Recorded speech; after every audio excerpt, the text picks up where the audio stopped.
All right, let me share my screen really quick.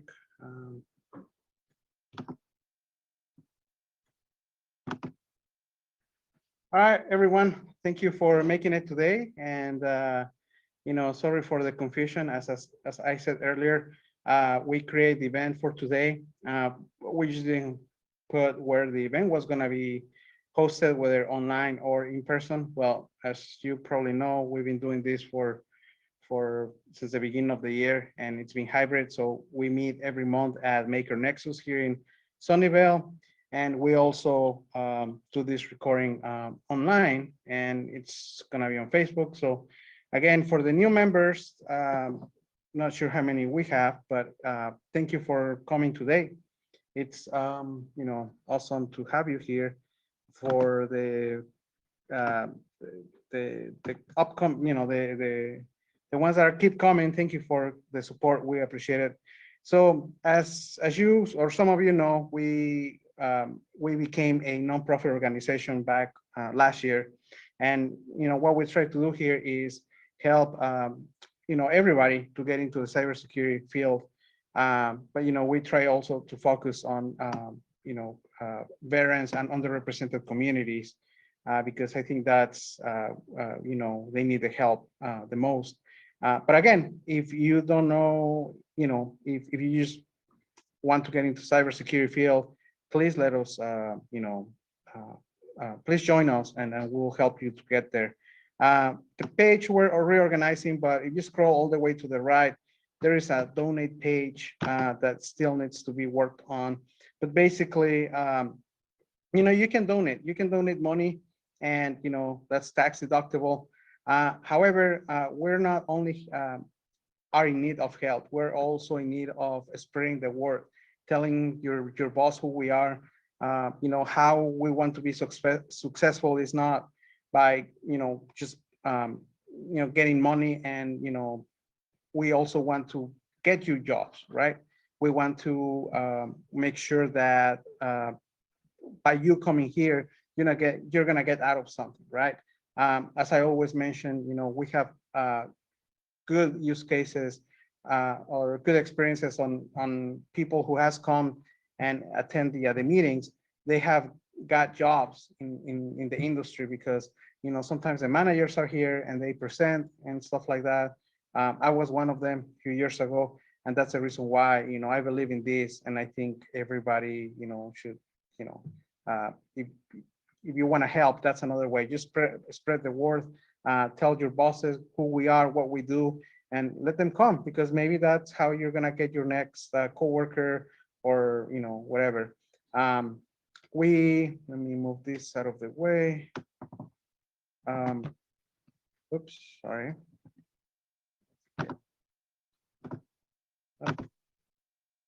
We well, this is a page. So meetup.com for specific hackers. That's where you're gonna know our upcoming meetings. So as you know, next month we're gonna be at RSA with helping with the dark arts sandbox. So 8, 9, and 10th, we're gonna be there. We have a full schedule. In fact, let me pull it out. We actually just posted the schedule this week. So if you go to darkarts.io, and then you'll go to events.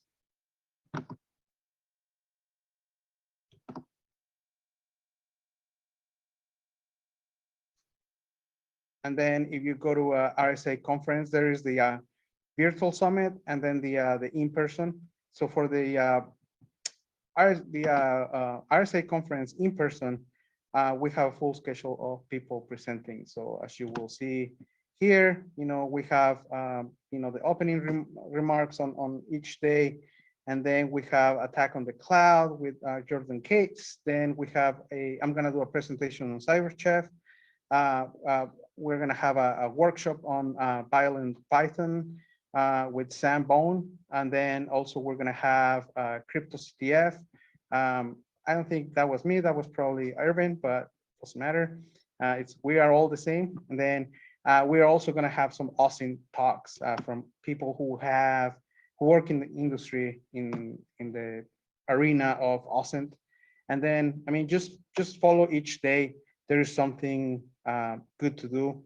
Also, if you have the most expensive pass, that's just so FYI, if you're in RSA and wants to get into the villages, not just ours, but all the villages that are RSA is promoting, you have to have the Expo Pass Plus, not just the regular Expo Pass. The Expo Pass is going to give you access to the hallway, or not the hallway, the hall, where all the vendors are, and then you can get your t-shirts. But the Expo Pass Plus will get you a little bit more in some of their talks. And so yeah, but if you have the most expensive pass, which is like $2,000, then you get to attend any of these two classes. You know, I don't think we have the link directs to those places, but anyways, Rod, Irvin, myself are going to be helping Joseph, who is the creator of Dark Arts, and you know, he's going to be teaching a class on web application hacking. And Rod, Irvin, and myself, we're going to be on Tuesday teaching a class on, you know, how to do a capture, how to play a capture the flag. Obviously, you know, for some of our members, this is a new, this is obviously very beginner, but as you probably know, RSA, it's very, you know, executive, you know, oriented, not really techie. So what we're trying to do is basically teach those executives on how to play CTFs and why CTFs are important and stuff like that. So we're bringing that up, and yeah, so a lot of good things are coming.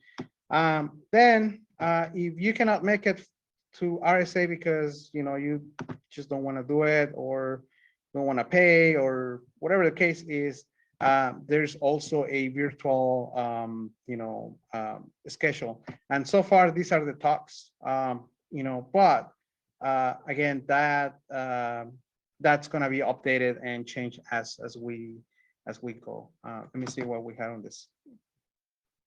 Oh, Alan.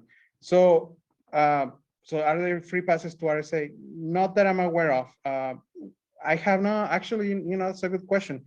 Usually, okay, there's free Expo passes. There aren't free Expo Plus passes. Okay. Or rather, you can use a code from CrowdStrike or VMware. Or, like a lot of vendors will give out free codes. Okay. Yeah. So you don't have to pay the $50. Right. So yeah. So just like I hope everybody here SAC. So yeah. So the codes, regardless of who you get it from, will get it. You'll get the Expo Pass, but you will not get the that's not gonna get you to the sandboxes. Right. Just kind of like as an FYI, okay? So but yeah, so regardless, even if you are if you want to get in for free, you're not gonna get to see us, but you're more than welcome to see, you know, RSA, especially if it's your first time. And Will, you know, again, welcome, you know, to the meeting. Again, these are the talks for the RSA 4-hour Dark Arts Village on those days. So and just keep it. It's gonna keep getting updated as we're getting closer to those days. So anything can change. So yeah. With that, let me. So today we only announced one talk, but obviously, if you were here last time, we talked about you know, let me go back to the previous talk that we had last month. Let me see here. Past events. Give me a second. Speaking of which, everyone who were able to make it last week on Friday to the OWASP Pacific Hackers event, you know, it was a great event. Let me see. I think I have pictures from that event. Give me a second. Let me see here.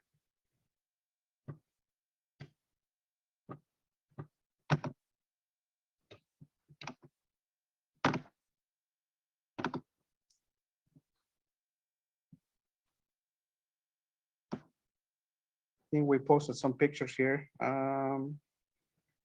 There you go. So this is some of the pictures from last week's event. And yeah, it was awesome. It was very good. Give me a second. Have to log in, I guess, apparently.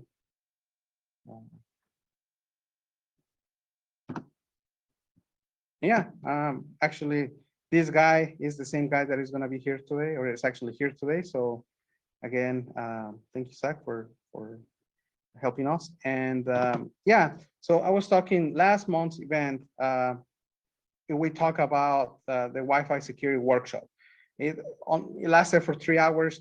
We have not posted on YouTube, which reminds me, if you want to see our previous talks, just go to youtube.com/Pacific Hackers. We upload all our events over there. So again, if you're missing one of our events, majority of them are being recorded. Maybe there's some exceptions, but yeah. So anyways, so follow up on that event from last month, the Wi-Fi security workshop. I was gonna show you just like do a quick demo on the how you can protect yourself on when you're trying to implement Wi-Fi, right? And there's many solutions. Some of them are free, some of them are you have to pay.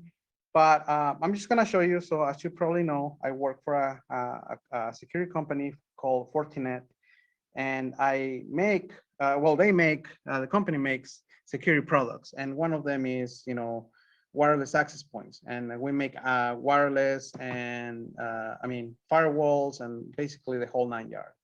So today I'm just gonna give you just kind of like a pick up from where we left off last time, because it took 3 hours to go through the whole thing. So today I'm just gonna give you a quick overview on the firewall, how it looks, and how you can protect yourself. Okay. So let me change my view here. Yeah, screen sharing. Let me,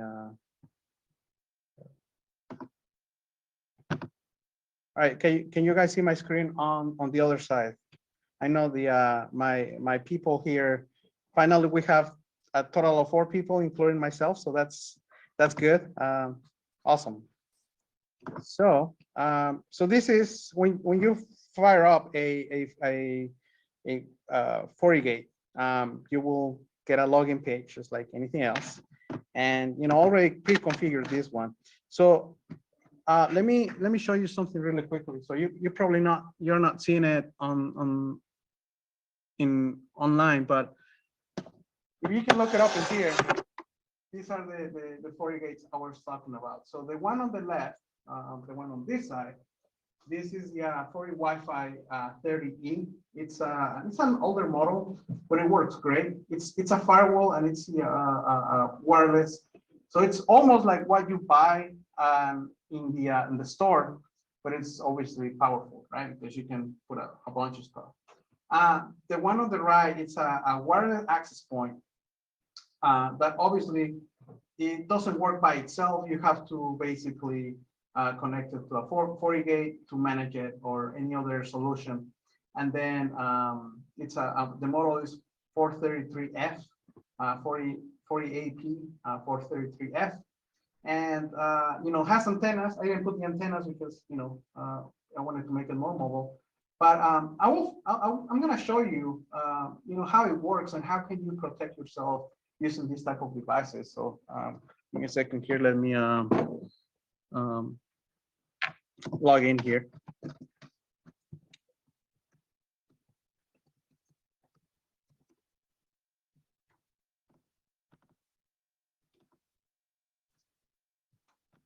So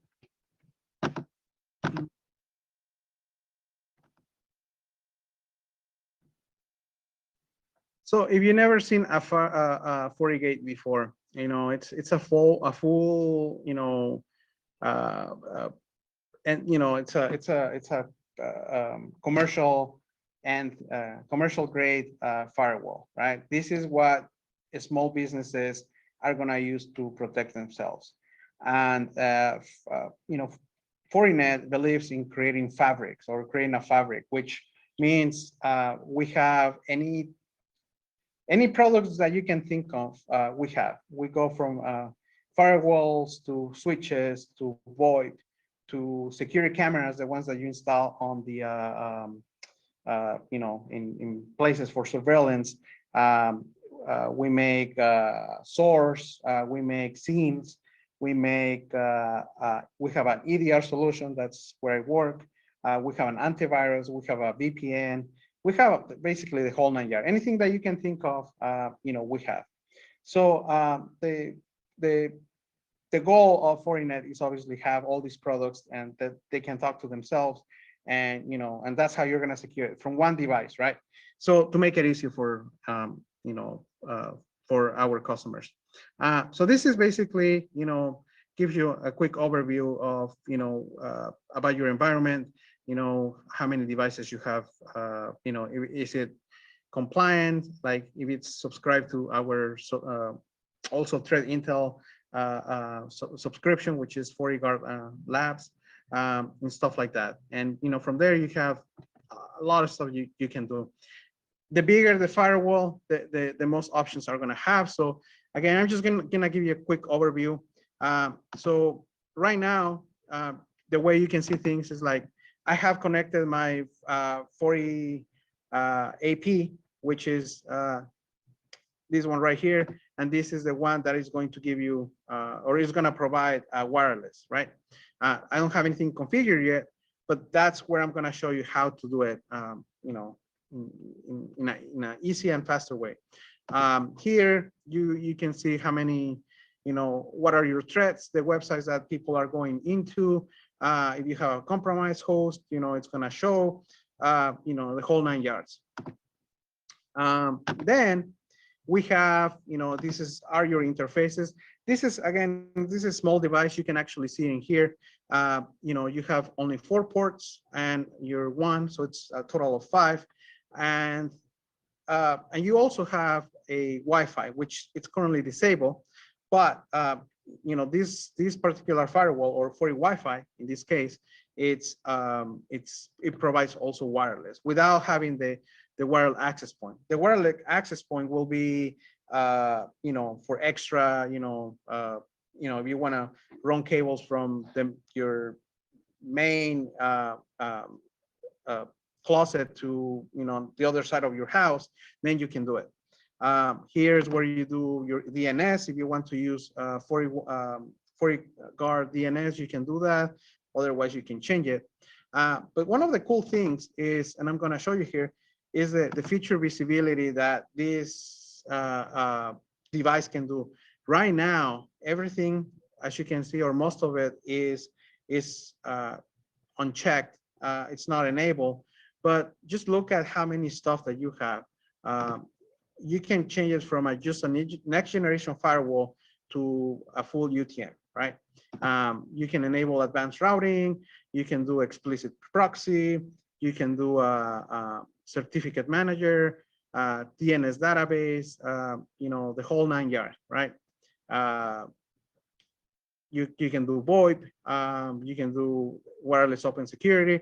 Again, depending on what you want to do, you can enable it. Just keep in mind that with a device like this, it's very, very small. It doesn't have a lot of bandwidth, a lot of memory. So chances are that either it's not going to run because it's not compatible with the device, or it's just too much, and still you're not going to be able to do it. From the policy standpoint, it's just going to be a regular, just like any other firewall. It has your where the place where you create the rules. If you want to talk to the outside, there's rules that allows you to. And then there's basically these devices are awesome. Again, I'm not trying to pitch my company, but there right now there's only few top contenders in the next generation firewall industry, and it's just basically Palo Alto, Fortinet, Checkpoint, and the rest are falling behind because these companies are basically going with everything. So you can have a VPN concentrator. This is going to be like your root VPN. and you can have other firewalls, connect to it. Here under use devices. So I'm going to discuss radio servers. So if you recall last time from the last meeting, we said, let me check my chat really quick. So Alex, do you need to have a monthly license to run it? No. So you can buy the firewall without a subscription. It comes with a 90-day subscription to FortiGuard, but honestly, if you have other type of subscriptions, there is here in Fabric connectors, you can point it to other thread feeds, for example, here, not just FortiGuard. You can do other companies or even yourself. If you have, like, let's say a repository of hashes that you're, or earlier we were discussing VT underground, VX underground.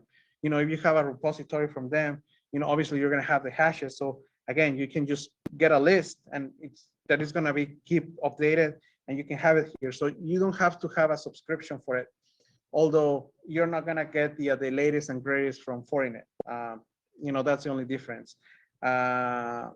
And then the other question is, so what will the target be for this size small business, maybe 12 users? This firewall will be perfect, because again, it only has 4 ports, which technically it's not that those 4 ports are going to go to an end user. It will probably go to a Forti switch or any other switch that talks to switch language, whatever that's called. Now just VLANs. You can you create VLANs on the FortiGate, and then use those same VLANs if you're using like Cisco routers, switches, or HP switches and stuff like that. So yeah, these small devices are great. So anything below 800 are great for small businesses. This is like the smallest that we have, and also it's an old device. We just released new FortiGates like in the last week or so, who are basically the purpose is still a small medium businesses, but they have other capabilities. It really depends what you want. So, but anything below 100 is basically what you're looking for. At my house, I have a FortiGate 80E, and it's obviously has more memory, has like a 12 ports, has a lot of stuff that you can do. But anyways, that's how you do it. Since I'm here, I'm gonna actually point a few things here. So all the FortiGates has you can create users, right? And it can be local, but also you can point to other places like Active Directory, or you have a radio server, which that's what I basically stopped. A radio server from last month's talk, it's a server that you can use to authenticate, wireless users, right? You can create your own wireless server here in the FortiGate, or you can point it to another location, right? And this is basically where you do it. So let me go back in here.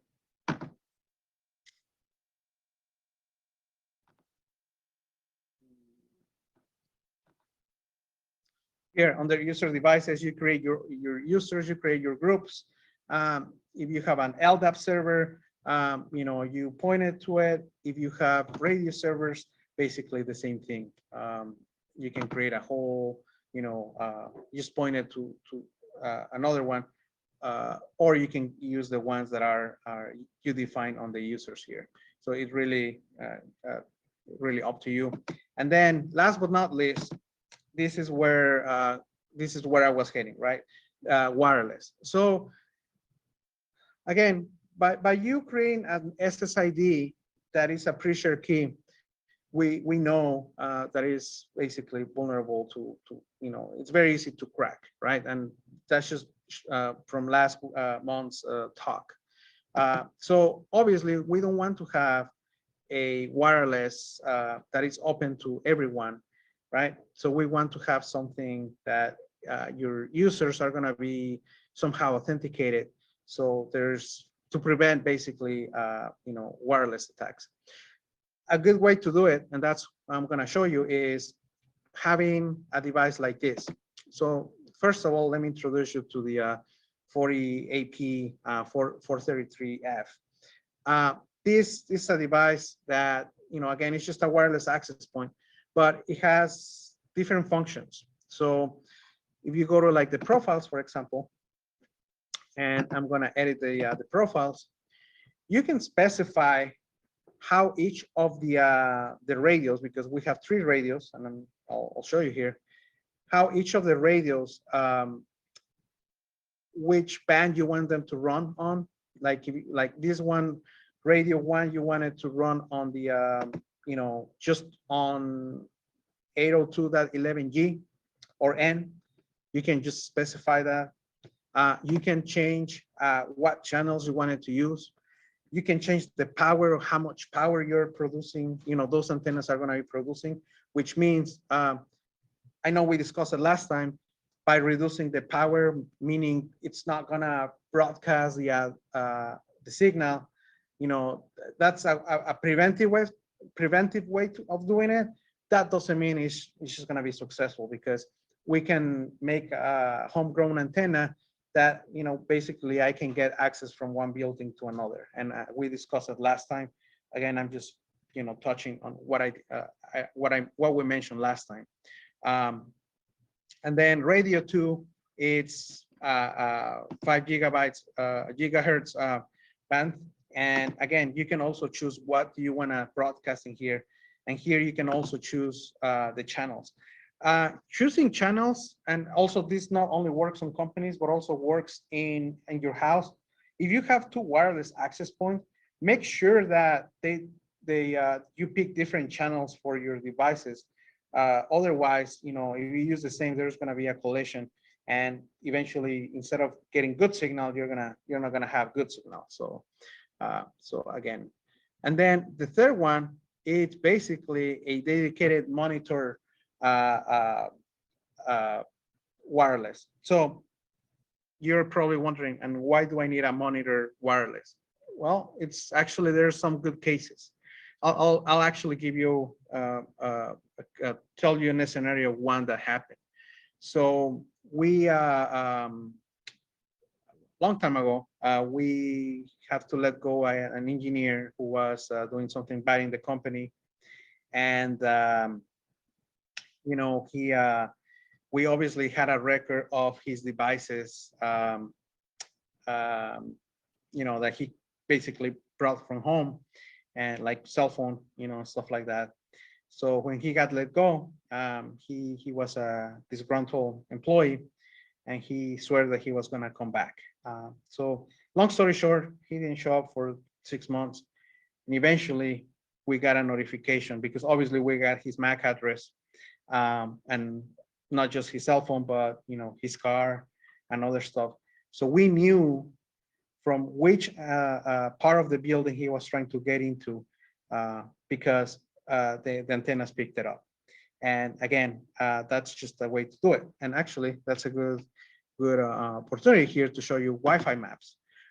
Here, obviously, I don't have a map here, and then you can basically put a diagram of your map, right, of your building, and point where those antennas are, and then just kind of like keep track of the antennas and the location, and then modify which antennas are going to give like full power, which of the antennas, especially the edge antennas that are not going to be broadcasting outside,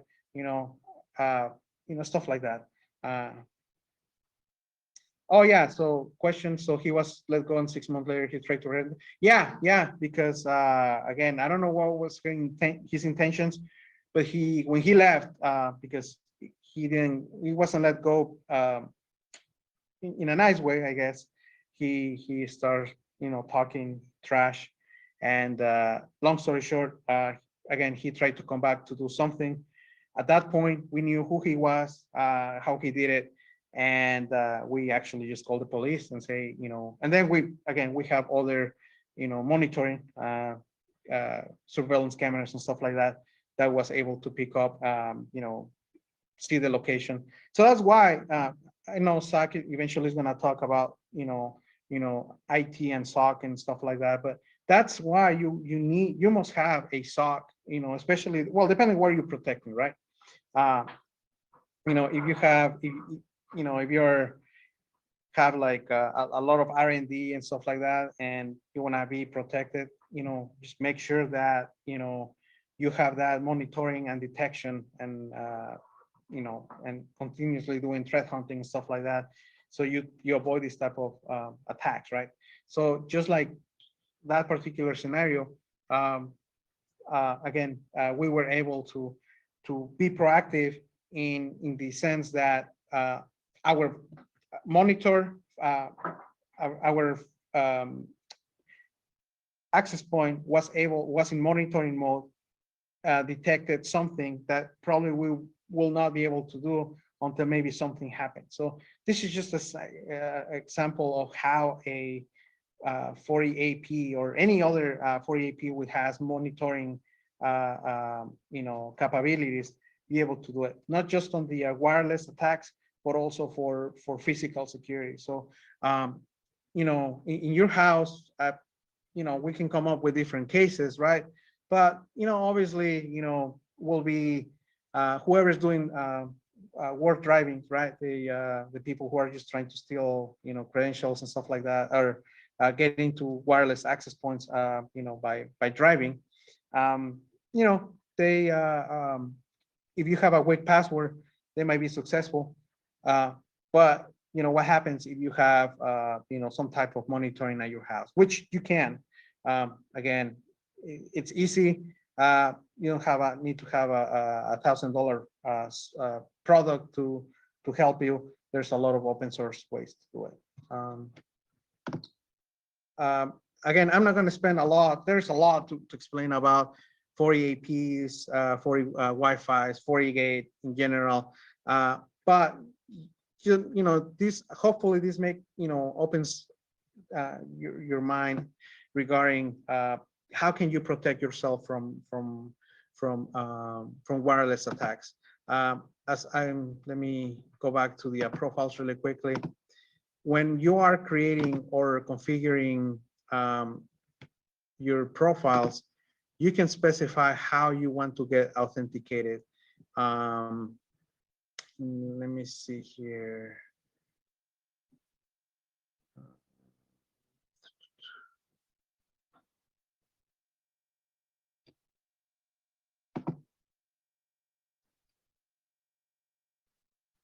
So, I think it's this one. Yeah, when you create a SSID, you basically set your IP address range, so that this is where network segmentation comes in. If you use one, let's say your guest network talk to just one, that subnet is going to talk to some subnets, but not all of them. This is where you set it. So you set that, and also you said how your name is going to be and what type of security mode. So we know that WPA2, WPA3, or at least WPA2, it's good, but then you want more than that, right? So that's why you need to have some bigger protection.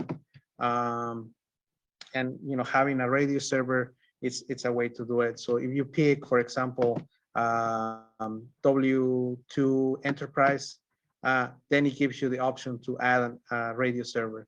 If it's already pre-configured, it's going to show in here. Unfortunately, I don't have it. Again, it wasn't the intent of giving you the whole 9 yards. It was just kind of like a follow-up of what we couldn't do last month in the wireless talk. So yeah. So any questions from the audience here? And we only have like 3 people. And any questions from you guys? No, I'm the worst salesman in the world. I just talk about it because I'm familiar with it, but Palo has uh, a similar thing. Obviously, the most known um, devices for wireless are the Meraki from Cisco. So you probably know that brand. Um, so yeah, I mean, I'm just picking this one because I have access to a 40 gate that actually can bring to you guys and stuff like that. So what was the question here? Why foreign overseas? I'm not really understanding your question. Why foreign over uh, checkpoint or Palo Alto price? Um, so really depends on if you were just talking about pricing. It really depends on what you're looking for. I have to tell you that at one point, 40 firewalls were very cheap, and that was kind of like a misconception that they were they were selling cheap products because the price was cheap, and just for that perception, other Palo or Checkpoint where like their prices were higher, and actually companies were buying those products because of that. They rather pay more because they thought that having a cheap product was just gonna like die pretty easily. But in recent times, I think there is equal as the other brands. However, where they get you, the other brands is on the subscription. 40 gate subscription is, I think the basic starts at $600 a year for threat intelligence with 40 guard.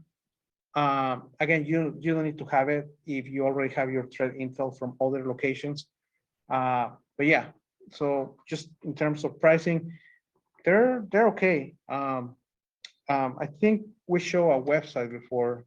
I think it was called firewall.com, and you can look at the prices with and without subscription, stuff like that. So yeah, any other questions from the um, yeah. So yeah, so just like I said, yeah, the subscriptions with the other competitors are definitely higher. And if you're comparing, on devices, they all do the same. They are edge devices that try to protect your network. Uh, what happens inside your network, then that's a different story, right?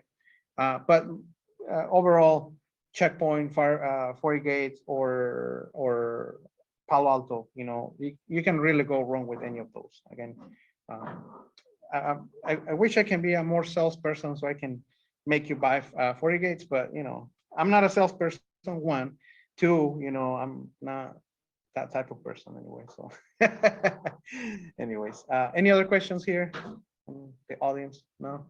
Okay. All right, so with that, I'm gonna conclude my talk. Again, it wasn't really a presentation or anything like that.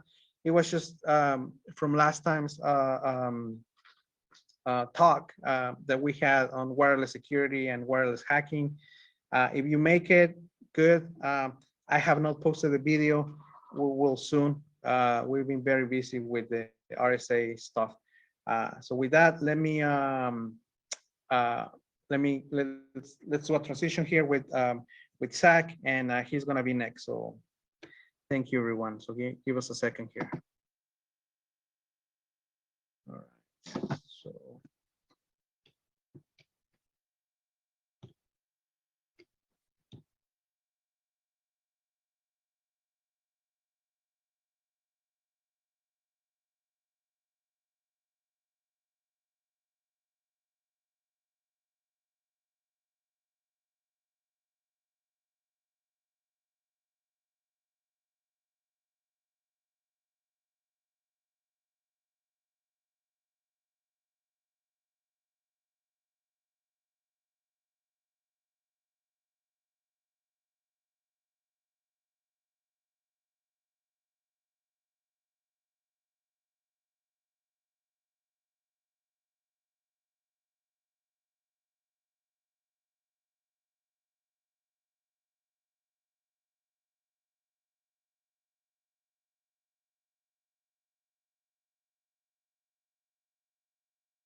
We're getting there, so give us a second.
I don't, I just. All right. All right, let me open chat. I'm muted, yes. Hopefully no longer so.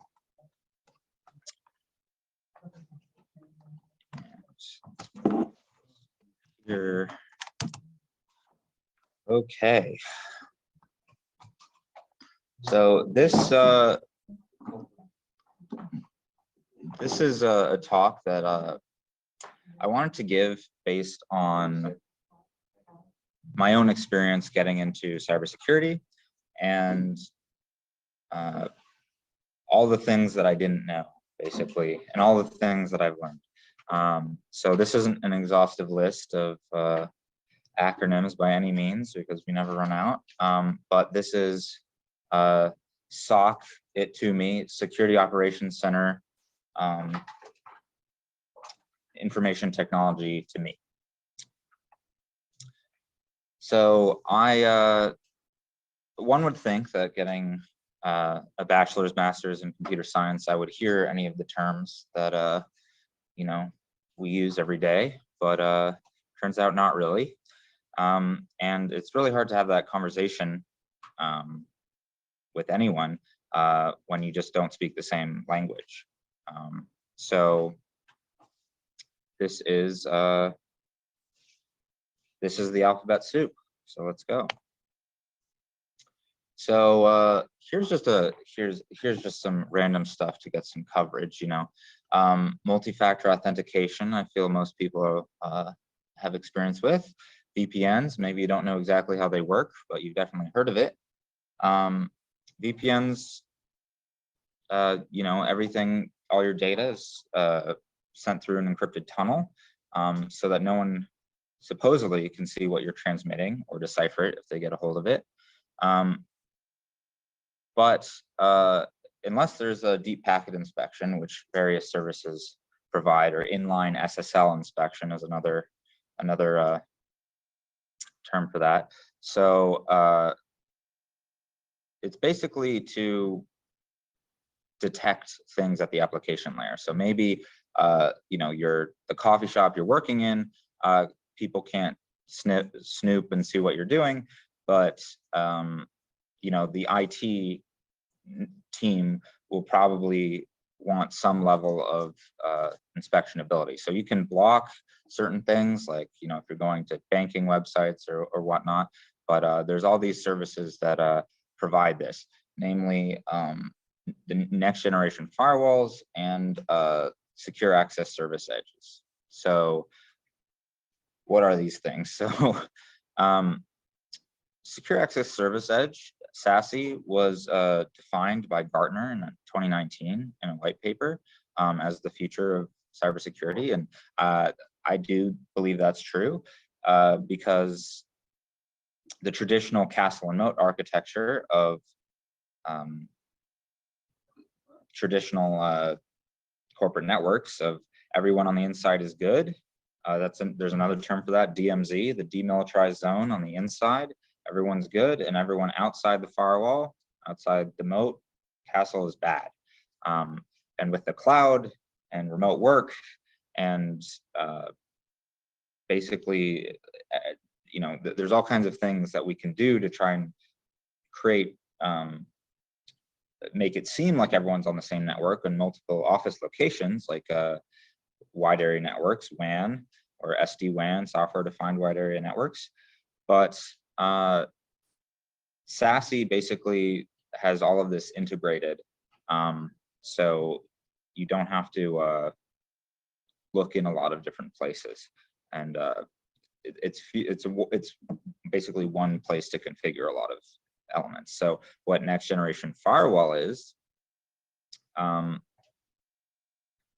just the new version. Like the old is basically like, we open a hole, you can connect in with this sort of protocol like SSH or SMB, more acronyms, of course, but and if someone's bad, we block them. We put their IP on a block list. But that's not very that doesn't scale that well, and it doesn't have like you know, deep understanding of the connections that are going on. So that's just a part of the new wave. Zero Trust is just what they call the Secure Access Service Edge protocol, or the not protocol, but the idea that SASE is implementing is Zero Trust, where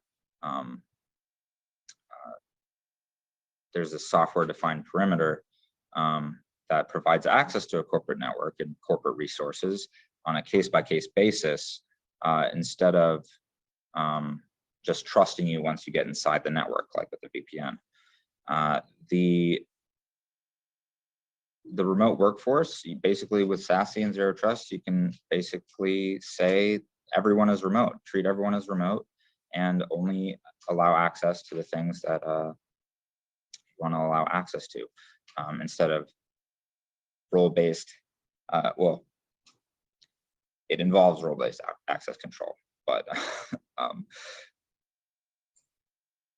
anyway, so let's just move. So what is to the meat of this that I actually have the experience with is a operations center. So what is an operations center?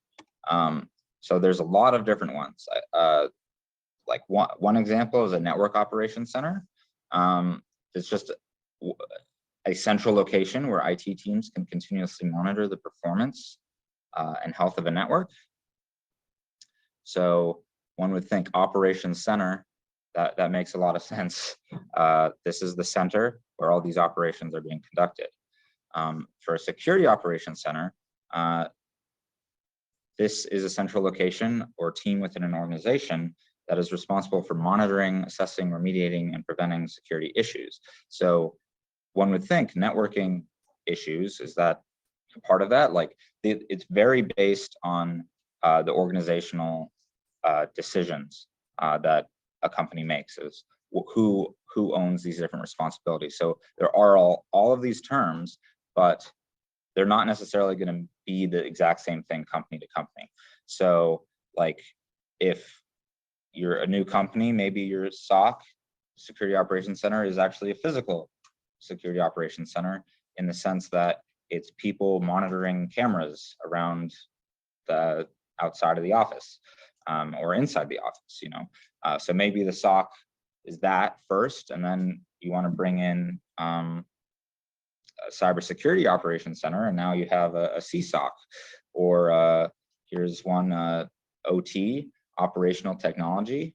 If you have a water treatment, electric, traffic infrastructure, critical infrastructure, manufacturing equipment, you can monitor all these things, but issues with that stuff, you don't necessarily need to go to the security team. Like maybe you do, but it's all based on the organization. So like, for example, if you are a new company in the EV space, where you use over-the-air OTA updates to the software on these vehicles, maybe you want to have people that are monitoring what's going on in the vehicles all the time. Like, did that update fail?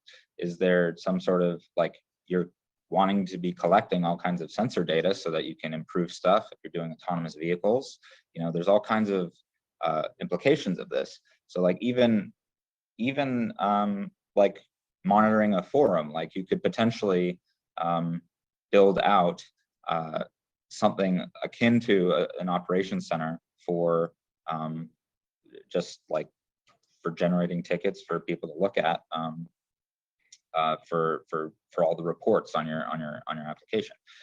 So the main thing I'm going to talk about is the traditional cybersecurity operations center. So what is the SOC, and what does that contain? Like, what are the responsibilities? So firstly, the first step is detection. Like, if you can't see anything, you can't do anything. You can't know, you have no insight into what's actually going on, good or bad. So first basically is using a SIEM. So SIEM, the Security Information and Event Manager. You have every device, every workstation, every server, every firewall, every device is generating logs all the time. Your web applications, everything. So to have meaningful to be able to meaningfully respond to any of this, there's this idea of centralized logging, which is essentially required for all kinds of compliance reasons, if you do business with the government, etc. And they use the term single pane of glass, where you want to be able to see on one screen everything that's going on. If there's malware installed on someone's computer, you'd want to know about it before it was brought onto the network, if it's not there right now, or what have you. So threat detection and the SOC, there's tier 1 and tier 2 analysts generally that are 100% of the time monitoring what's going on. So once your organization reaches a certain size, and that, because there's another term, EPS, events per second, how, like, when you think about an organization of once it reaches some critical mass, I mean, it depends, but you have a lot of employees on a lot of computers, a lot of servers, a lot of everything is just generating information, generating logs. And what you need is, like there's a lot of these services like Splunk is a SIM, QRadar, Sumo Logic. They all will apply some like machine learning. They'll get a baseline of your environment and be able to rate the severity of these different events. So is this just an informational log? Is this like not useful to us? Is this like low risk? Is this medium, high, or critical? And so most security operations centers are only dealing with high and critical logs because it's just the volume is so high. And like machine learning can get better and like your models can get better, but for the actual, there's still someone that has to check, is this legitimate threat or is this not legitimate? So there's, so because it's extremely expensive to hire people to be monitoring something 24/7, 365 days a year, generally, people are not, all of the analysts, the SOC analysts are not stationed in the US. Maybe you have people in Dallas, London, New Zealand, or Australia, or more likely India and the Philippines, based on cost. But there's only, it scales in a way that like it takes a certain amount of time for analysts to actually resolve and remediate an issue if they find a problem. So this comes to like a very hot term these days, SOAR, security orchestration, automation, and response, where you can automate the response to these issues. So if there's a phishing email reported today, you take certain actions to resolve it. But if there's another one tomorrow, are you going to take different steps, or are you going to do essentially the same thing? And the answer is you're going to do essentially the same thing. So maybe it takes 10 specific actions to validate, and then you have a choice of if this is legitimate or not. You have a branching decision.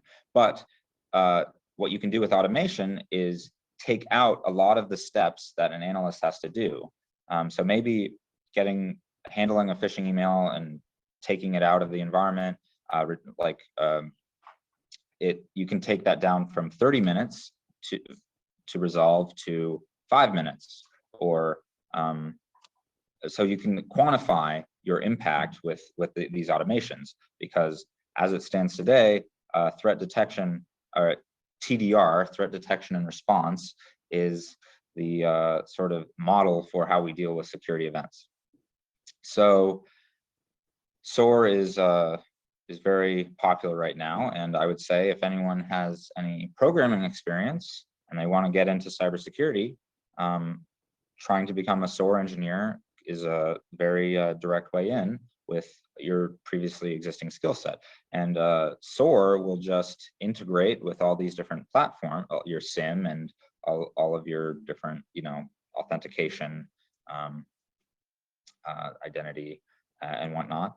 And you can suspend accounts, you can create new accounts, you can get information from all these places, and then create a PDF for that the analyst just has to draw a check mark on. There's so much money being spent on this monitoring constantly. Anything you can do to increase the number of alerts that analysts can look at per day, and anything you can do to reduce the amount of time each analyst has to spend on an alert is like very valuable. So moving on to actual threat response. So this is what you do when you recognize something as legitimate. So an analyst can handle certain things, like if you draw out a playbook for each of the different events that can happen, depending on the level, analysts can resolve a lot of these things. And if you go up the ranks of analyst, you can become like a tier 3 analyst, and the stuff that can't be resolved by 1 is escalated to 2 to try and resolve, and if they can't do it or validate, they escalate it to 3. And that's like, this is an incident for someone on site.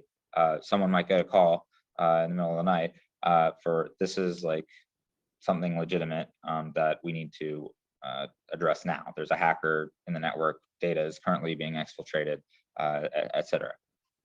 So there's pre-authorized actions, PAA, that certain analysts can do, like potentially isolate a host, delete a file, but it really depends on the organization. Like the Cybersecurity Operations Center isn't the IT help desk.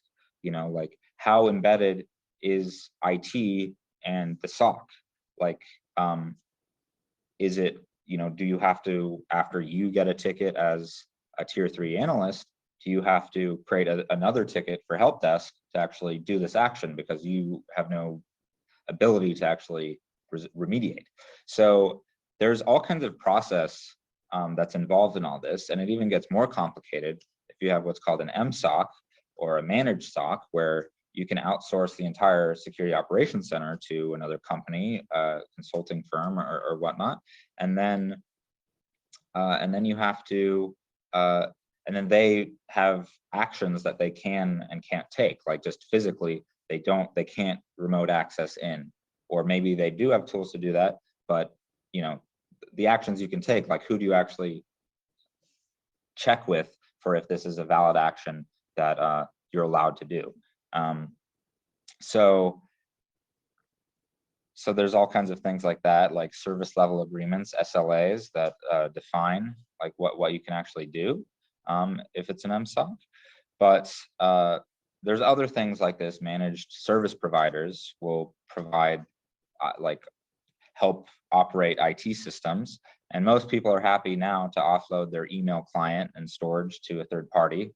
Like most organizations are pretty much on Windows, and they're happy to use Microsoft Outlook or Office 365, but like Oracle for a long time had their own email client still, even with this stuff, and it's only in the last few years that they've actually transitioned away from using that because they didn't want to pay a competitor. But you can use a managed service provider to do things for you. But for security operations, you call that an MSSP instead of an MSP, a managed security service provider, security as a service. But if you see here, threat detection, threat response, threat hunting, MSSPs kind of stop around the middle of the threat response box. Like they'll tell you when stuff is wrong, but they potentially aren't able to remediate that much stuff. Like with these pre-authorized actions, what they can actually do. It all depends on your contract. I don't want to paint with a broad brush, but there's a lot of elements that are involved in these things because of things like CTI, what I say in threat hunting. So threat hunting is proactive searching for issues. So yes, we don't notice anything wrong in our environment today, but do we have detections for when stuff goes wrong for one specific issue, like what phishing? Like, do we have anything to actually report phishing? Like, do we have any visibility for when people get those emails? Like, you can have like a service like Mimecast that will like all the emails will go through that, and Mimecast can hold on to stuff and they'll keep track of signatures and whatnot, and basically have additional information that you don't have about emails in a much wider group of organizations. So that's sort of the benefit of having a managed service provider or a managed SOC or any of these things, is you can offload a lot of this work to a group that is dedicated to just that one thing. So CTI, cyber threat intelligence, is designed to help with detecting and preventing cyber attacks. It can include malware signatures, known bad IP addresses, domain names, information about current cyber attack campaigns. Like all of that stuff is good to know, but maybe you have one guy in house that can do that for your company, but like there's like, you can sort of, if there's a company or a vendor that's dedicated to doing that, like, CrowdStrike provides all kinds of detections out of the box with like Falcon, that like, you can still write your own, but they have people that are dedicated, and your environment, they can just upload like, here's 1,000 detections for that we've seen in environments. So like, you can try and look up like what all the malware, the hashes of all the malware that exists, but like it's much more, that's why these services are so expensive, is because they provide a lot of value, I guess. Someone's asking, MSOC is equivalent to MSS. I don't know what MSS is, unless you mean MSSP. I think managed security service provider. Yeah, well, yeah, but they're asking about, they didn't put a P at the end, so okay. I don't. So if managed security service provider, like that could be a thing they offer, a managed SOC. Consulting firms also do that sort of thing. So let's see, MITRE ATT&CK is the other thing up there. MITRE ATT&CK, MITRE is actually not an acronym, but ATT&CK is. ATT&CK is adversarial tactics, techniques, and common knowledge. And so it's basically a globally accessible database of adversary tactics and techniques based on real world observations, and it's updated yearly at least. They're a nonprofit, but they're basically funded by the government and are ties with military national research labs, I believe. So if you have all these detections, right, you can detect, here is a type of attack, phishing, here is curb roasting, here is remote code execution or whatnot. MITRE ATT&CK will have a name for each, or have a name and an ID, a T01554 for like every possible thing that can happen in an environment. And it includes like initial reconnaissance and like developing capabilities. So you can't really detect when a hacker is writing their own malware, right? But you can detect when stuff is going on in your environment. And so you might get this list that you can't see from CrowdStrike of 1,000 detections. You might get a list that you can see uploaded into your environment from an SSP. But all of those things should be mapped to a MITRE ATT&CK tactic, but it doesn't necessarily cover everything. And most likely it does not cover everything. And even having 20 detections for a certain type of a tactic doesn't mean that you're going to actually catch it, like, because there's, you know, what is the quality of the detection that was written? Like, is it going to shoot up a lot of false positives? Is it not actually going to catch something when it happens? You know, like, you can write as many rules as you want. It doesn't mean that they're good. So that's what having a third party is useful for, is they are involved in many environments, and they can apply the knowledge from those environments to the other environments, and it's not like a conflict, because, like, you know, the detection for a certain type of malware is not like, I mean, like, CrowdStrike won't let you see their detection, so I guess it is their intellectual property, but or at least they don't want to show it to you. But anyhow, so these sorts of things, these detections are looking for IOCs and IOAs, which are indicators of attack, indicators of compromise. So you want to, it's basically any signal, signature, or any other evidence that points to security breach or bad behavior. And so you'll get, IOCs are commonly distributed in a cyber threat intelligence feed. So that's the benefit of having CTI. You either get it directly from, I mean, a lot of people or a lot of organizations will get it from many different sources to get a good, because certain organizations have are better at one thing over another. And so, you know, and different industries will have their own intelligence feeds. Like, there's the Auto ISAC, I think, that's like for everyone in the automobile industry. They have a cyber threat intelligence feed that everyone can subscribe to about. These are the attacks that are currently going on, or campaigns that are conducted against our manufacturing facilities, for example. So there's all kinds of stuff out there with varying quality. And so it's sort of, but the idea of threat hunting is, if you know this sort of attack is going on, let's check our environment and see, do we have detections for that? One, and if not, well, even if so, let's just check and see, is there evidence of these attacks that threat intelligence has told us about? Alternatively, and then you can also ask, hey, can you write detections for these specific attacks, because we weren't detecting them. The other element is, so you can visualize, there's a tool called MITRE Navigator, where you can visualize the MITRE ATT&CK matrix. Here's the entire list of all of the possible attacks, and like ways of initial access, and intelligence gathering, etc. And let's see, what coverage do we have?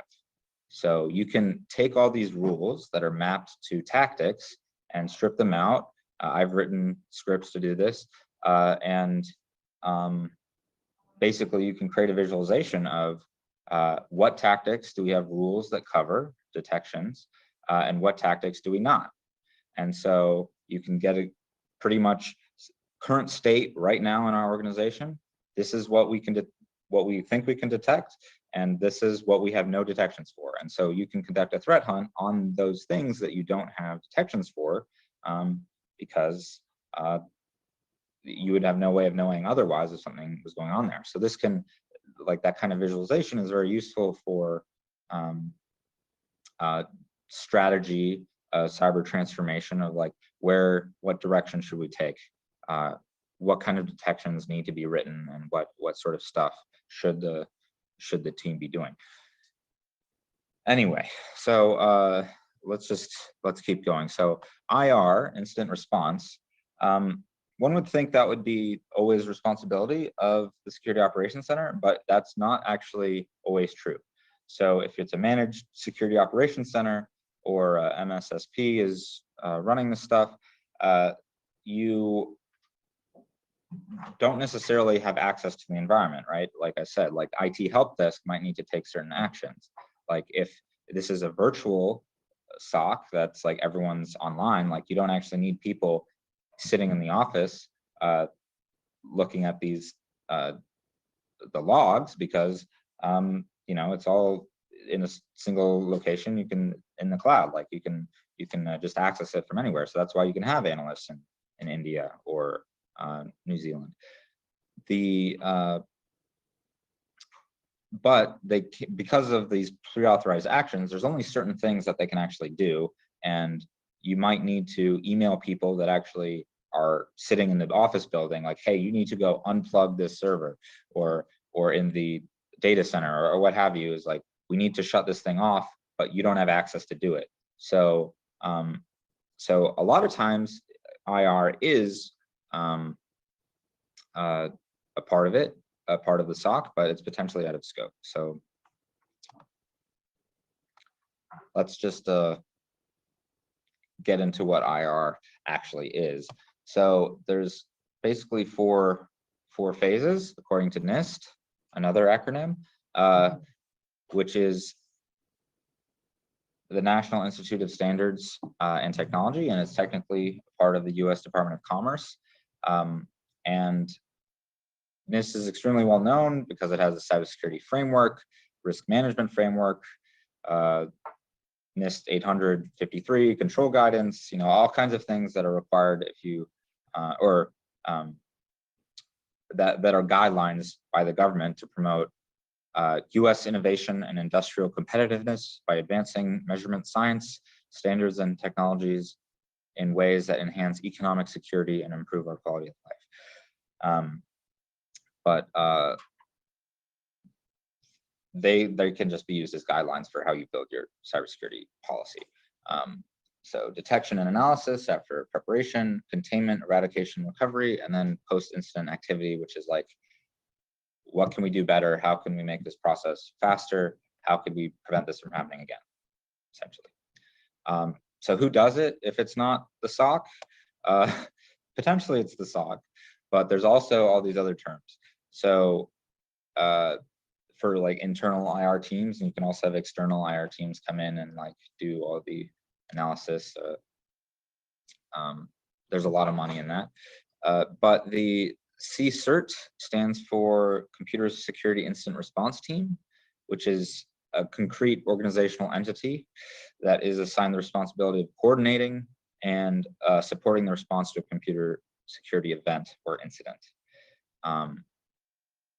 CERT is Computer Emergency Response or Readiness Team.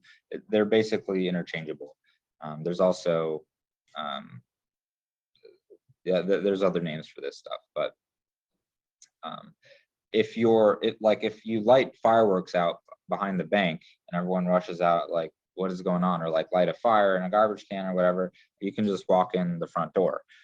Like that's sort of the implication is like, we need security events and incidents dealt with constantly. Like the analysts need to continue looking at the events because there's events coming in every minute, so you need to have these people remediating other issues. I mean, maybe there's a fire going on, but the normal operations can't cease when there's a big event. So having they might get drafted for certain tasks, but that's the idea of having a incident response coordinator, or in the network operations center, they'll call it a incident commander. Basically, the person that's like in charge of resolving this and has the authority to tell people what to do when stuff needs to get done immediately. So, but there's other things going on in IT security other than these elements. There's related, but we have data loss prevention, which is an element of some of these things. Like it can be worked into various technologies, but like detecting, like these detections, are we seeing you know, files that are a certain size going out? Are we seeing files sent out on a very regular basis? We see, you know, one detection I thought of is like someone sending like vacation photos to their work account and then like sending them back. Why would they do that? And you can see, oh, these files changed in size, or one of these files changed in size. They've hidden that, you know, that you can use steganography and hide information inside of like a bunch of text or documents that you're trying to exfiltrate. But a lot of people aren't that you know, over the top and insider threat. Like, you know, like one organization wanted me to do like some sort of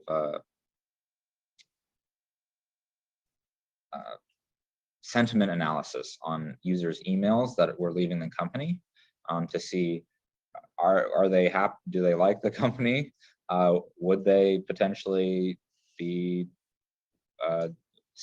would they potentially steal data?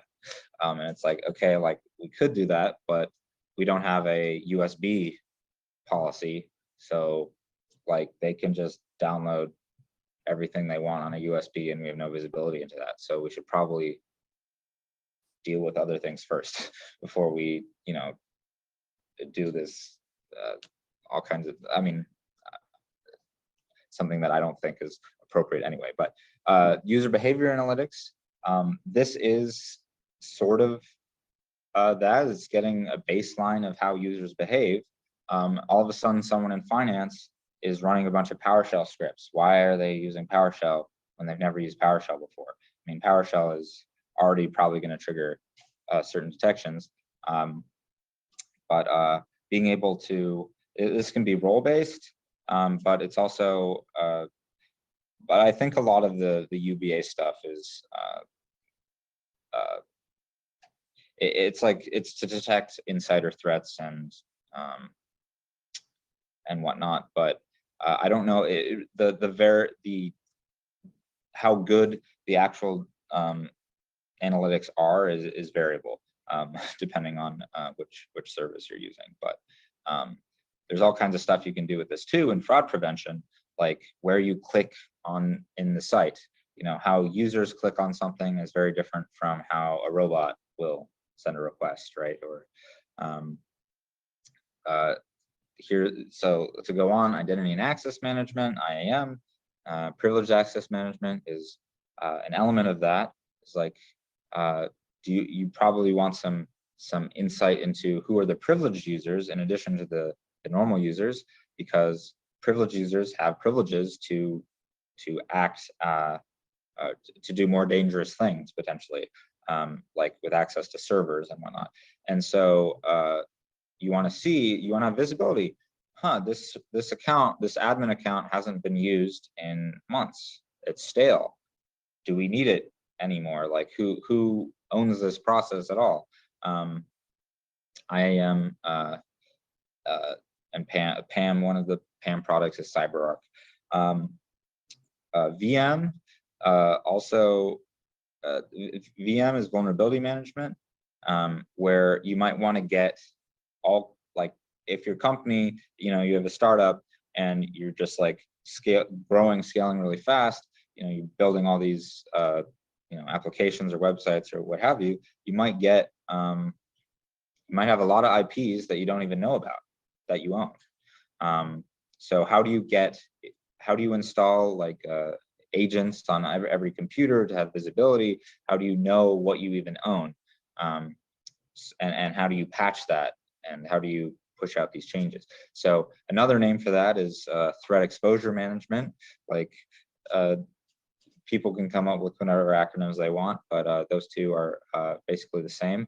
Attack surface management, attack surface reduction are the same thing.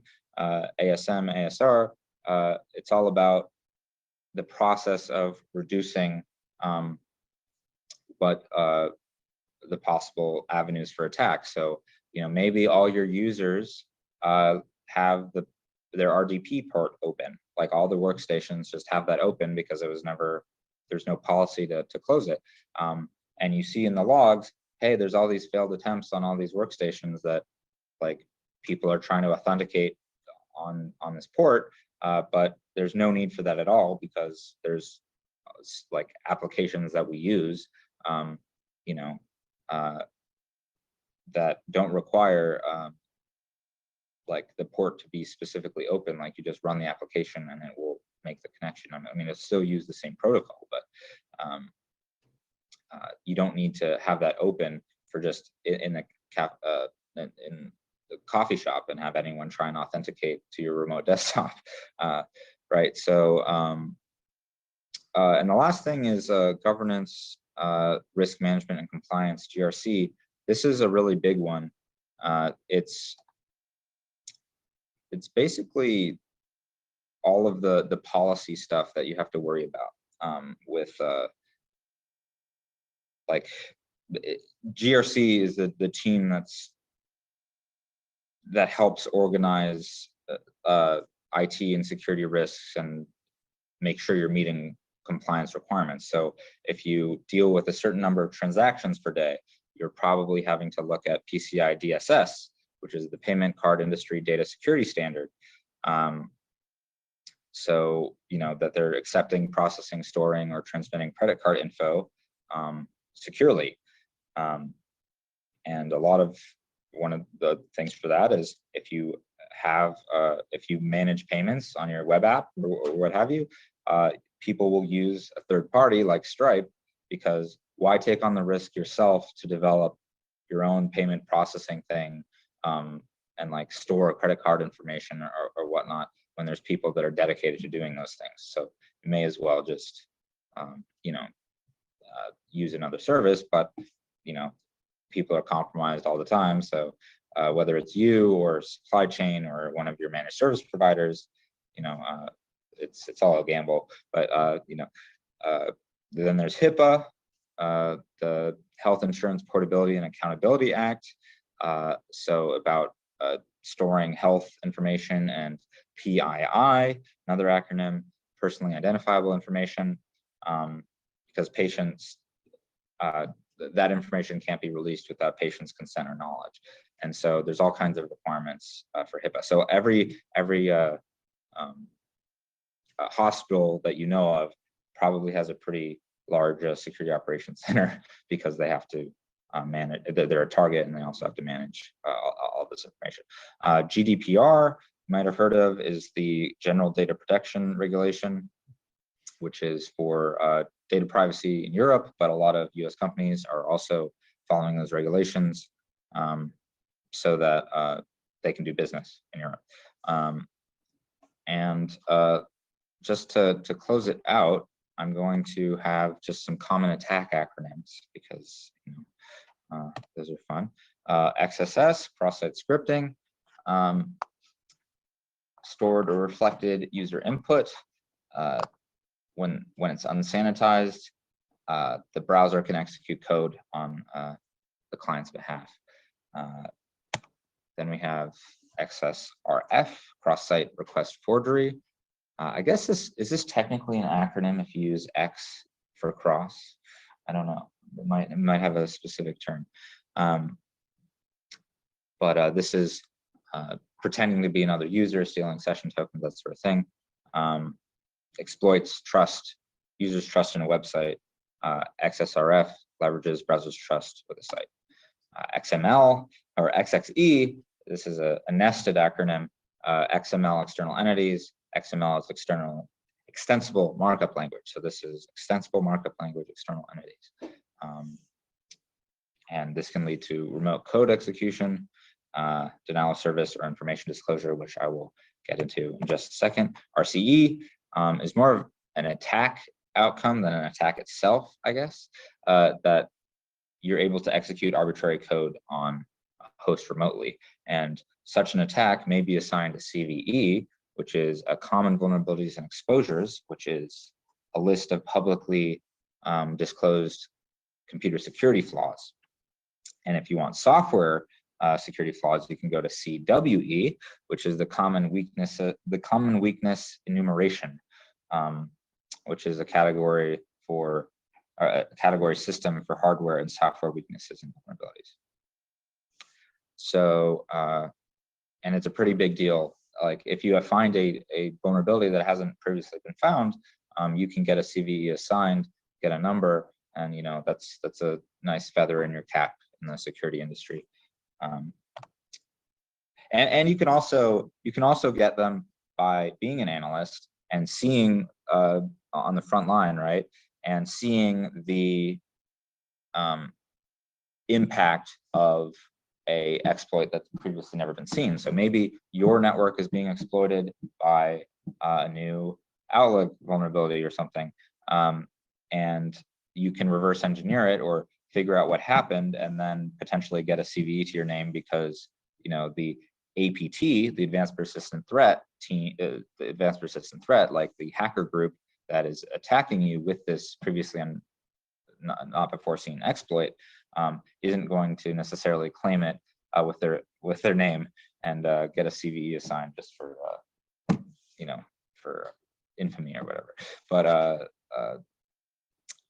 anyway, lastly is DDoS or DOS, distributed denial of service or denial of service. This isn't an attack as much as the outcome of like a tool you're running. There are many ways to go about it, but it's generally just bombing a target with a lot of, it's like going to a sandwich shop and ordering a sandwich and then walking away and then getting your friend to do that. And then like, you just, all of a sudden there's all these sandwiches being made that there's no one to pick them up. And then all the actual users the actual people that want to get one, you know, are blocked from actually using it, getting it. So that's my talk. If you have any questions, I would love to hear them.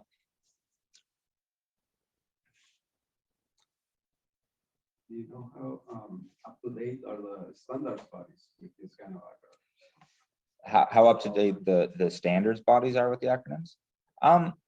They're up to date with the acronyms, but there's all kinds of names that like companies will have for stuff that won't necessarily, like I said with you know, if you are doing like the OT stuff, like and the operational technology, and it's like a over the air, or you know, it's a vehicle, like you could have a vehicle SOC, right, and then call that VSOC, and it's like that acronym didn't exist until like right now, right, or like until the, you know, Tesla might have a VSOC, I don't know, but there's terms like certain people that I've talked to that work at like national laboratories doing cyber exploitation engineering research, like they're not happy with NIST. They think it's behind the times, you know, because they're on the front line developing the new thing, right? So like people will say that the standards for like critical infrastructure, industrial control systems are not very good. They're not really up to date. Like I interviewed once at an industrial control systems consulting firm, and they were taking down the network like they were drawing network diagrams on paper. They didn't know what devices they had. And so it's like, yeah, you can conduct a penetration test to be in compliance every year, but like if you have no detection, like you know, it's like, so, and also like the stuff with SASE, like the language used in some NIST documents like has a very, you know, it's the standard. And so that means that this is how you should build your network. And so ideas that go away from like this explicitly defined mindset or model are not included. Like this idea of SASE is very new, Secure Access Service Edge. It's very popular now, but you know, I mean, NIST had to be updated to include that, right? Like Gartner came up with that term first, right? So it's mostly up to date. I don't know if anyone else has thoughts on this. No, I mean, the only thing is like as new technologies, like you said, right? It's new to, we have new technologies, you know, they come up with new acronyms, right? And also, like for example, VM, it's in security vulnerability management, but in IT, VM is a virtual machine, right? So then you just have to, with acronyms, I mean, acronyms have Give you the context. right. You have to look for the context of the conversation, because if you're in an IT conversation and you're a security person, when you walk in and say, oh, we're talking about VMs, VMs to me will be vulnerability management, where for them will be a virtual machine, right? Yeah. So again, this was, by the way, this was a great presentation because it shows a lot of the acronyms that we use in the industry. So whether you're applying for jobs or whether you are in a call with executives talking about security, those are the terms that you need to emphasize, and you want them to understand, so you can be on the same page. Yeah, because like when you think about product security, that's like a different issue, right? Like what I'm talking about is generally security operations, like corporate IT security operations, right? And there's a lot of terms involved in that. But like, there's, if you're going into a web application security environment, like none of the, like, maybe this is relevant, like if the alerts get piped into your alert, like centralized logging infrastructure, but the, I guess like why this was interesting for me was I had no idea, right, about any of these things. I didn't know what a SOC was. I hadn't heard of SIM. I hadn't heard of SOAR. I hadn't heard of any of this stuff in my 6 years in college doing computery things. And, I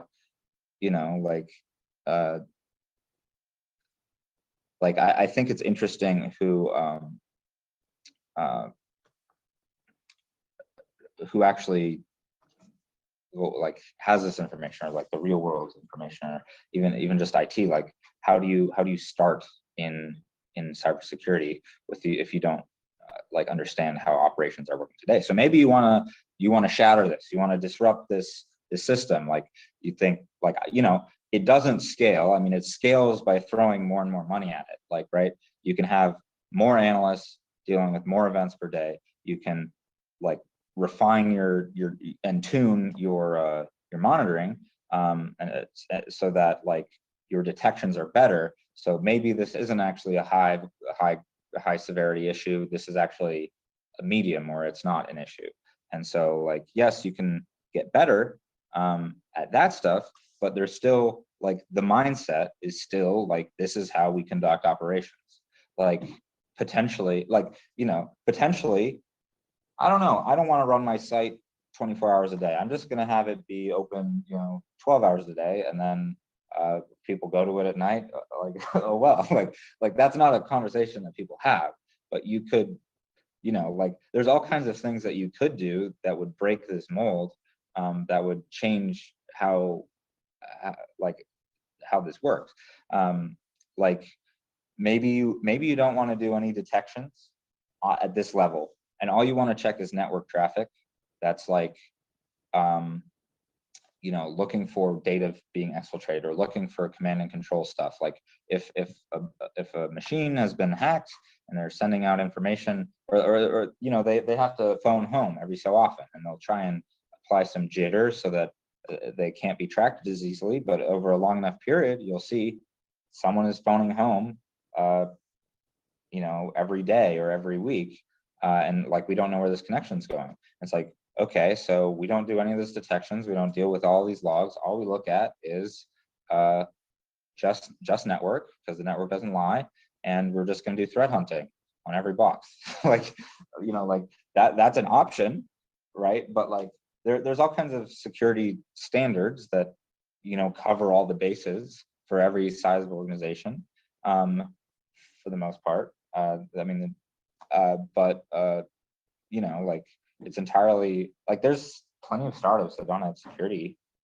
teams, like, or it's just one person, you know, like you can't, it's, you know, you don't have like, I mean, who needs IR if you don't even know that you lost your information? like, you know, but if you want to be compliant, you want to do business with the government, you want to do transactions, you want to, like, you know, deal with credit card information, you want to deal with health in the healthcare industry. It's like, okay, the model is you need centralized logging. That's just the way it is. So so even if detections, or like dwell time, right? The dwell time, the amount of time hackers are in a network before people find out about it, dwell time is going up, right? It's like, and it's like it can be up to 80, 40 days to Well, it a used to be year. 180 days, then they went to like less, and then now I see the numbers of going up and down. There are some organizations that it's like being notified by the hackers that you've been hacked counts as finding out that hackers in your network. So Yeah, the dwell time of someone who doesn't have any type of managed services like managed SOC or MSSP or anything like that, it could be up to 180 days or more, definitely. yeah, But if you have proactive services, you know, like managed SOCs and stuff like that, you know, you can be alerted, like if not in minutes or hours, it could go up to like, you know, as far as like 40 days, 30 days, or something like that. You know, it really depends on what is the managed service doing, Yeah. and what technology you're using, right? yeah, because like it's based on your detections. Like maybe you didn't detect them coming in, maybe you didn't detect them scanning the network, which you probably should have, but and switch, like pivoting and getting into other computers, but then and like getting the data, accessing the database. But as soon as they try and exfiltrate it and send it out, maybe you detect that, right? So like they could be in the network doing all this stuff for a long time, but if like, I mean, one idea is like, you know, who cares if we have hackers in the network if they're not doing anything, right? Like if we have command and control, you know, like a machine that's been like sends out like a few packets every day or whatever, like It's just passing by to meddle with the elections, for instance. yeah, I mean, like, you know, like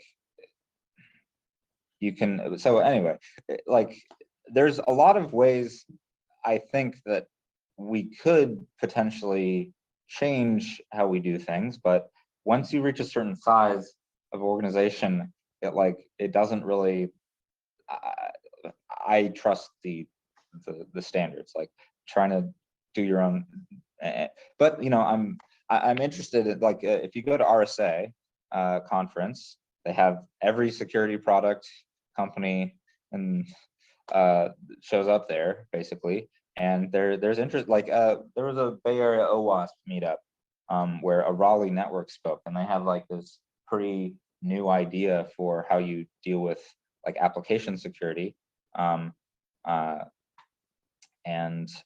or it's like IAM for apps, and they're like in the top 10, like RSA has like a list of, you know, exciting new companies or whatever, and they're in that list. So I mean, like maybe they're going to be like the new standard or whatever. We're just going to do things their way. But you know, in all likelihood, like this is what has been working for the most part, and is most quantifiable, and But this is not really static, right? Some of the Right. SASE stuff is already getting compressed to SSC. Have you seen that? Mhm. That secure service edge only is. Yeah. IPA. Yeah, so SSE instead of SASE, another one. But yeah, like there's all kinds of things that, So maybe a monthly update. yeah, well, there's like, there was a slide, and I don't have that presentation, but they had like a company, a vendor for each of the different types of like zero trust Oh, things you can have at like every different layer. mhm. And so like, Zscaler or I think Twingate is a startup that does it too, but and Netscope has it, and I'm not fully up to date on all of the vendors, but um the like a lot of that stuff is sold as like a replacement for VPN, so like that's just one part of this entire infrastructure. Like why companies like have a keep acquiring other security things is, or why security companies or just tech companies acquire all these security things like Fortinet, is to have a product for every single part of security, so that you don't have to buy 100 products, which is still the case, that you have tens of products. But anyway, there's a couple people that asked some questions in chat. So is the implication that more acronyms you have implemented, the more mature the org? I wouldn't say explicitly that. I would say like there's a couple ways of looking at that, I guess. Like there are standards that are acronyms, like OWASP ASVS is their application security vulnerability standard, I believe, which is like a testable way of seeing, is your web application secure? Do you meet all these things? Then there's like things that are more organizational changes. So like, yes, there's a lot of acronyms like OWASP, SAM. It's like over like this, 3-year period, like how many of these elements have you implemented into your secure development lifecycle, or what have you. So it's not necessarily how many acronyms you have, because like, right, like how many SOCs you need, like how many, like, but hitting up like having identity and access management, having GRC, having a SOC, like having vulnerability management, like those things are important, but they're also vague, and the definition is not static. So some are more static than others, but yeah, it's not necessarily that the more acronyms you have, the better you are, because anyway. So are my slides available? I could make them available. You'll share it to us and we'll put it. Yeah. And do you have any go-to resources you would recommend for someone who's starting out on their journey in security? Well, acronyms wise, I've already covered that, but the I guess the answer to it that depends. is like, what do you want to do in security? Right. I think that's the most important question that everybody who wants to cross-train into this field is, what do you see yourself doing, right? Do you see yourself being a blue teamer? Then there's a lot of resources for that. If you want to do penetration testing, then there's a whole path for that. You want to do risk management, I mean, there's a whole thing to that. It really depends on what you're trying to do, or infrastructure, right? Setting all these devices like the firewalls and that's not really a lot of IT. That's also has it has that IT thing, but because you're touching hardware and troubleshooting and stuff like that. But in order to configure those security devices, you must have a security background. Yeah. But that doesn't mean that's gonna make you an incident responder, or it's gonna make you a penetration tester, or actually penetration tester will be the closest thing to it, because you know how to configure those devices, you know the baseline. Yeah. You know, then eventually you know how to attack those devices, you know the vulnerability of those devices. So yeah. Like I got started because I was interested in pen test. Well, it's the whole story how I got into it initially, but one of the things I was interested in was pen testing.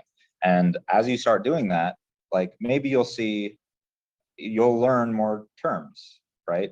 Like you don't know all of the services that run on a computer. You don't know how Linux works compared to Windows and how exploitation works.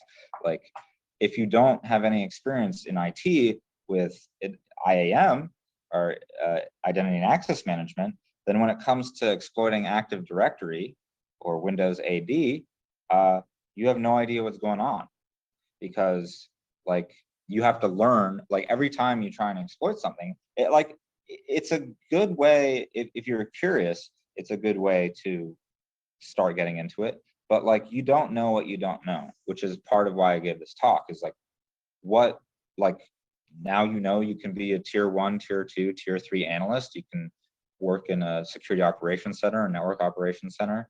You can do OT security. You can do product security. You can do threat hunting. You can do incident response. You can do incident response. You can be incident commander or incident response leader. I didn't mention some other terms, which are CISO or CIO, Chief Information Security Officer, or Chief Information Officer. But this, I would say, like knowing what exists, like this isn't a comprehensive list, right? But this is CyberSeek, which is a good site for, am I sharing this correctly? That has all the different things. Here's a bunch of different names for roles. So you can do, you know, they've arbitrarily defined some of these things, like incident and intrusion analyst. I would just call a security operations center analyst or a SOC analyst. They say cybersecurity analyst is different from that, but you know, these are arbitrary separations.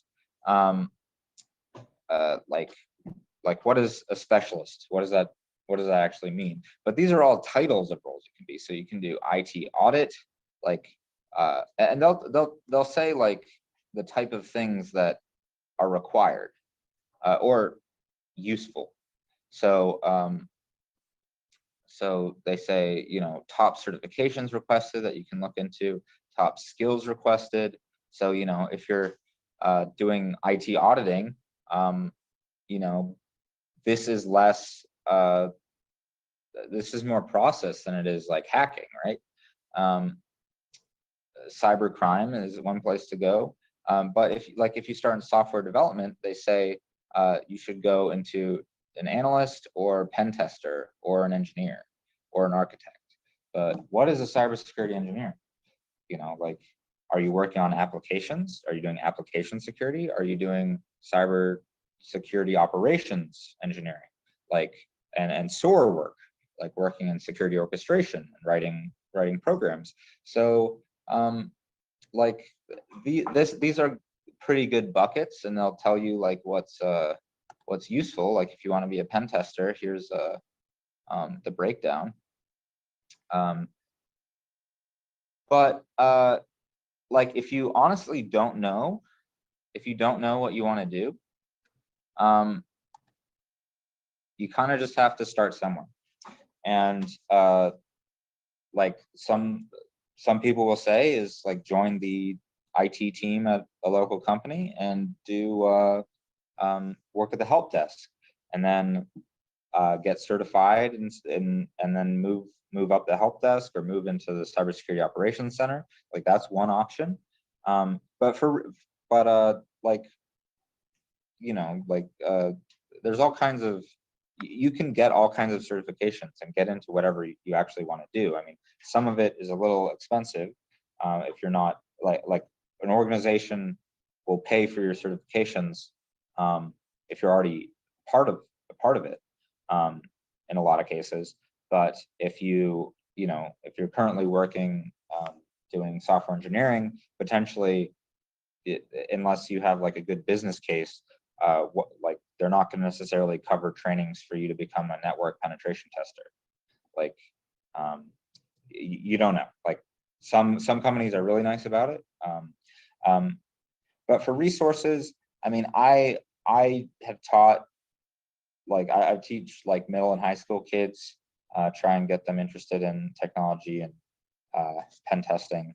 But really, it's just like everything that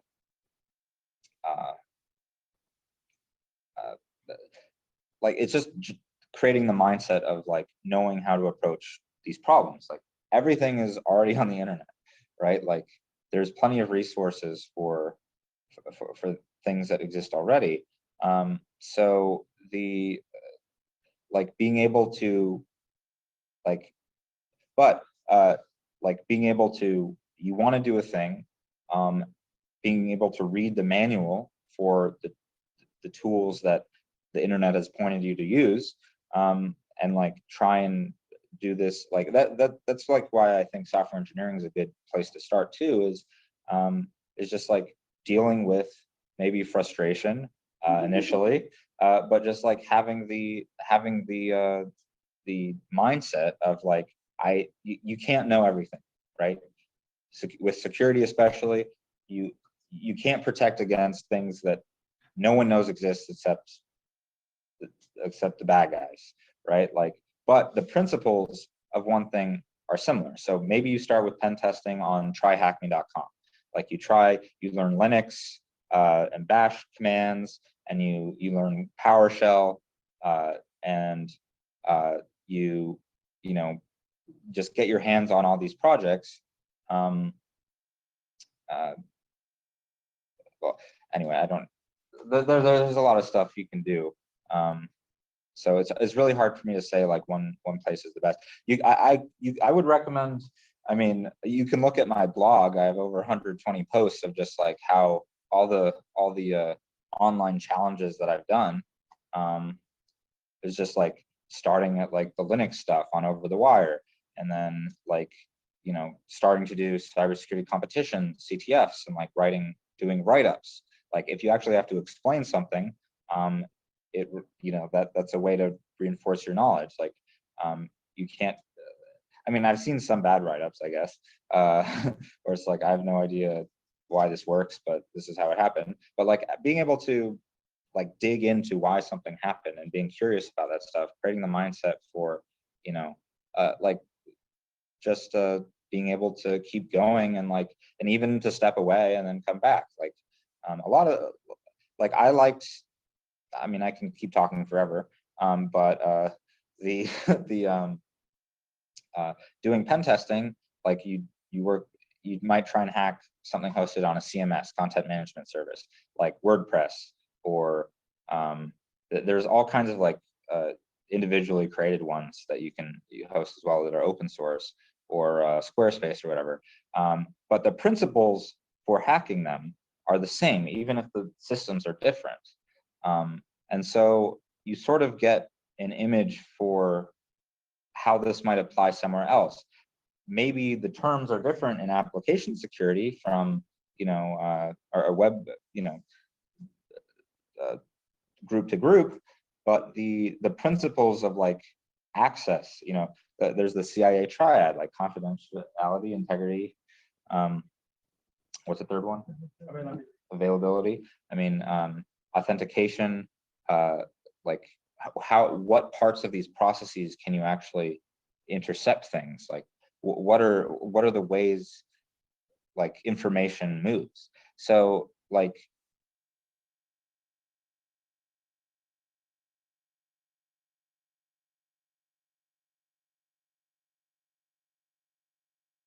sorry for the interruption. We had a The other machine died, but here it is. We're back. Yeah, so, yeah, so, the thing is, to be in security, in my mind, it's like, it's about being curious, and like, people can do it just for work, but like, you know, I wouldn't like, you know, if you are interested, like, there's tons of challenges to do. You just gotta find like what sort of thing you like doing. Like, it's very okay if what you like doing is process, like organizational change management or something. Cybersecurity transformation, like you can come at it from a business angle, you can come at it from, you know, optimization or whatever, but it's really hard for me to say this is how you do to do it, because security is so deep. It's like so many things, and it's like understanding them in depth. So you can get focused on one point, but and like hacking is sexy, so that's why a lot of people like pen testing. Like, you know, why I started doing it probably is some form of that, like breaking in.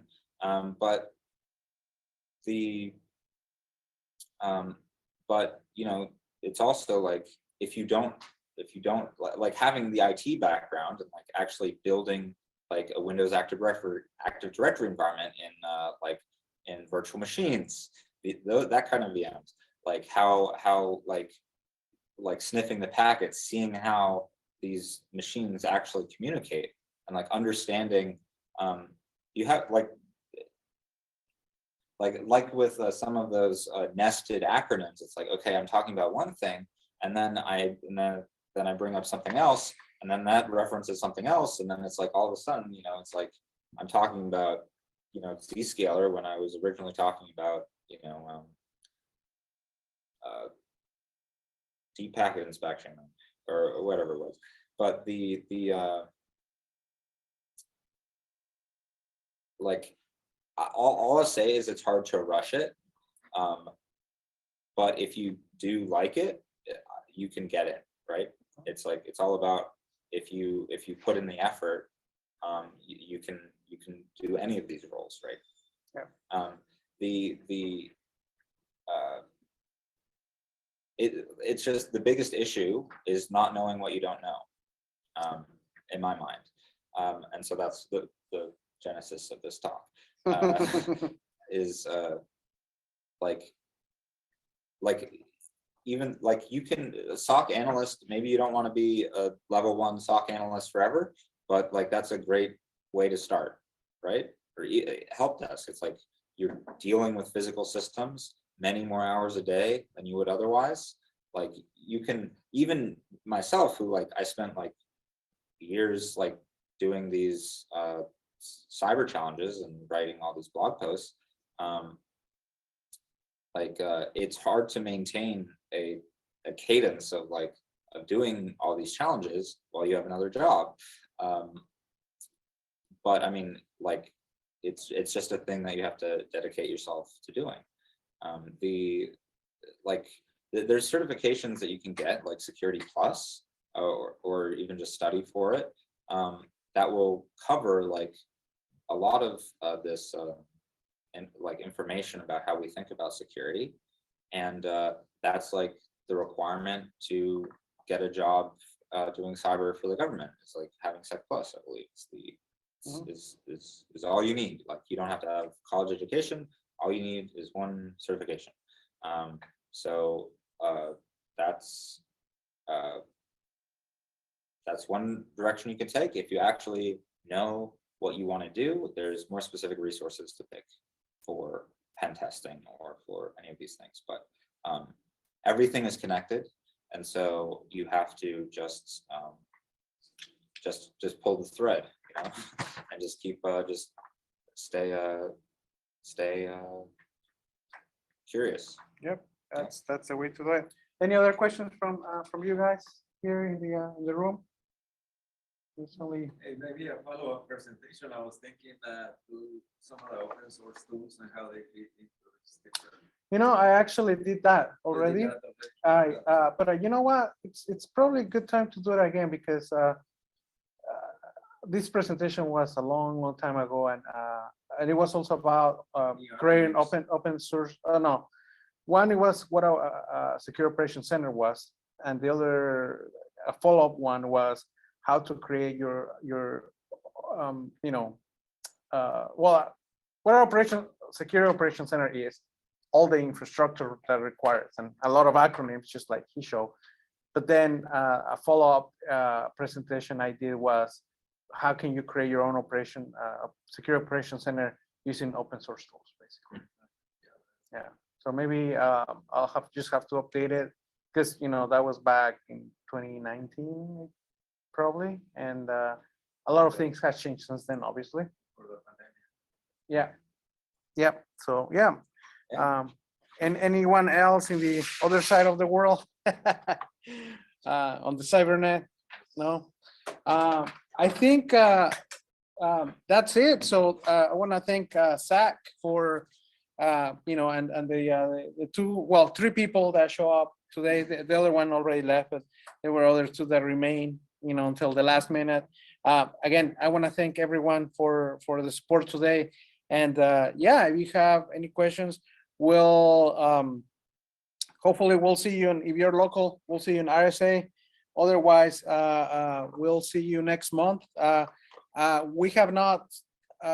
were not going to have a meeting in June, but we are planning to have a meeting. And also we're going to have an event in July. So we'll keep you posted. It's going to be a CTF to prepare you so you can go to DEF CON, and hopefully you can win something for the Pacific Hackers. Again, thank you so much, and we'll see you next time. Bye.